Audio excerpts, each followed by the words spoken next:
Hello Madhu గారు, welcome to social post. Hello అండి. Sir, ఇప్పుడు ఒరిస్సాలో ఒక ఇన్సిడెంట్ జరిగింది. సో, తన ఒక ఫార్మర్ అనుకుంటా. సో, ఆయన కొంచెం ఏజ్డ్. సో, వాళ్ళ సిస్టర్ చనిపోతే సిస్టర్ బ్యాంక్‌లో కొంచెం 20,000 అమౌంట్ ఉంది. ఆ మనీ విత్‌డ్రా చేసుకోవడానికి బ్యాంక్ వాళ్ళు చాలా క్వెషన్స్ అడుగుతున్నారు. లిటరల్లీ ఒక 3 మంత్స్ నుంచి తిప్పిస్తున్నారు బ్యాంక్ చుట్టూ. లాస్ట్‌లో మీ సిస్టర్ చనిపోయింది, ప్రూఫ్ ఏంటి అని అడగడం జరిగింది. వాళ్ళ సిస్టర్ శవాన్ని తీసుకొచ్చి కూర్చోబెట్టారు. సో, ఇప్పుడు ఆ ఇన్సిడెంట్ చూసిన తర్వాత నాకు ఒక చిన్న క్వెషన్ రైజ్ అయింది. సో, ఒక బ్యాంక్ దగ్గర కేవలం ఒక రూ. 20,000 దగ్గర అన్ని క్వెషన్స్ అన్నీ ఇచ్చేయనప్పుడు, మరి ఇన్స్యూరెన్స్ దగ్గరకొచ్చేటప్పుడు సో, చాలా క్వెషన్స్ అడుగుతారు. చాలా కొంతమంది ఇన్స్యూరెన్స్ కూడా రిజెక్ట్ అవుతున్న సిట్యుయేషన్, క్లెయిమ్ కూడా సరిగ్గా అవ్వవు. ఇన్స్యూరెన్స్ అనేది so, when compare to bank అనేది చాలా రిస్కీయెస్ట్ అనుకోవచ్చా ఇప్పుడు మనం ఈ ఇన్సిడెంట్ చూసిన తర్వాత? జనరల్లీ జనాలందరూ మర్చిపోయిందే ఇదండి.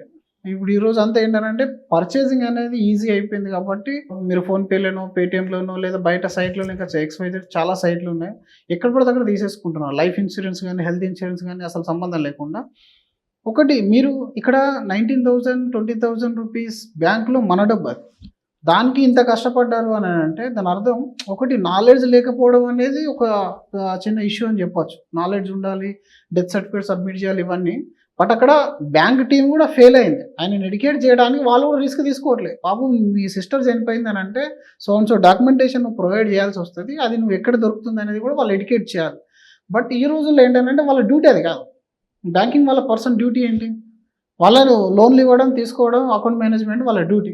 ఇదంతా కూడా ఈ లీగల్ ఇష్యూస్ కిందకి వస్తుంది. వాళ్ళు రిస్క్ తీసుకోలేదు. సేమ్ థింగ్ మీరు బ్యాంకులో ఇన్సూరెన్స్ తీసుకున్నా, బయట ఎక్కడైనా అన్నోన్ ప్లేసెస్లో ఇన్సూరెన్స్ తీసుకున్నా వాళ్ళకి అది మెయిన్ ప్రోడక్ట్ కాలేదనుకోండి, వాళ్ళు దాన్ని పట్టించుకోరు.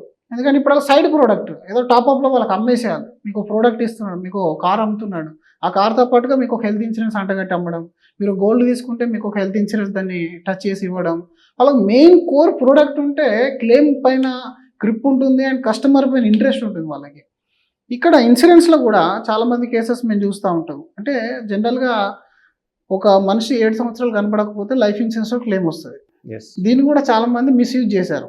మిస్యూజ్ చేస్తే ఇప్పుడు కొంచెం స్ట్రిక్ట్ చేస్తారు వాళ్ళు. జనరల్గా మనం ఇండియాలో ఒక్కరం లేము కదా, 100 కోట్ల 150 కోట్ల మంది జనాభా, వాళ్ళు చేస్తూనే ఉంటారు ఇలాంటివి.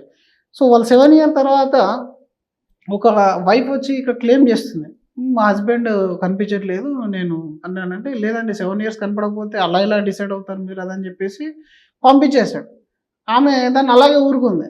కానీ తర్వాత ఏంటంటే లీగల్ కాదు, ఒక రూల్ ఉందన్న విషయం వాళ్ళకి తెలియదు.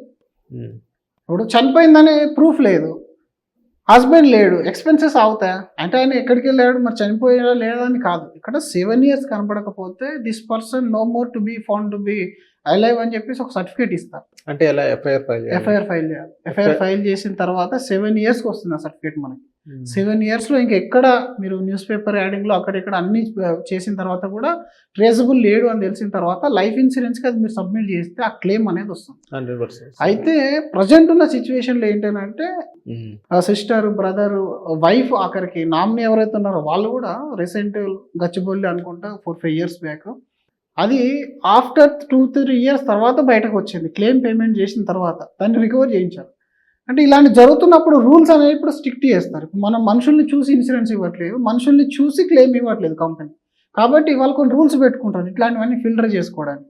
ఆ రూల్స్ తెలిసిన వ్యక్తి మీ అడ్వైజర్ అయ్యాడు అనుకోండి, మీ వర్క్ ఈజీ అయిపోతుంది. అక్కడ బ్యాంకుకి మన మధ్యలో ఎవరు లేరు కాబట్టి ఆయనకు ఆ పరిస్థితి వచ్చింది. అలాగే ఇన్సూరెన్స్కి మనకు మధ్యలో ఎవరు లేరు అనుకోండి, రేపు పొద్దున మీరు ఒక 5 కోట్ల ఇన్సూరెన్స్ క్లెయిమ్ చేయాలి, మీ దగ్గర స్టాండర్డ్ ప్రూఫ్ లేదు, ఆధారాలు లేవు, వాళ్ళేమో 100 రకాల పేజీలు అడుగుతున్నారు, మీకు ఏం తెలియదు. ఒక రకంగా మీరు ఎమోషనల్ డ్యామేజ్లో ఉంటారు, ఫైనాన్షియల్ డ్యామేజ్లో ఉంటారు, ఇదంతా ఇక్కడ ఫైట్ చేస్తారు. కాబట్టి అలాంటి నేను అంటున్నాను, ఈ రోజుల్లో మీరు నేర్చుకోవాలనుకుంటే ఎనీ సైట్, ఎనీ కన్సల్టేషన్లో మీరు నేర్చుకోండి. బట్ ప్రాపర్ ప్లేస్లో పర్చేజ్ చేయండి పాలసీ. ఎందుకంటే ఇది మీరు లేనప్పుడు యూజ్ అయ్యేది, లేదా మీరు ఐసీలో ఉన్నప్పుడు యూజ్ అయ్యేది ఇన్సూరెన్స్ అని అంటే. కాబట్టి ఎండ్ యూజ్ ఎక్కడ ఉంటుంది, ఎవరైతే చేయగలుగుతారో వాళ్ళ దగ్గర మీరు పాలసీ పర్చేజ్ చేస్తే ఇలాంటి సమస్యలు అనేవి రావు. Okay. So thank you sir, మా సోషల్ పోస్ట్ వచ్చినందుకు. థ్యాంక్ యూ అండి.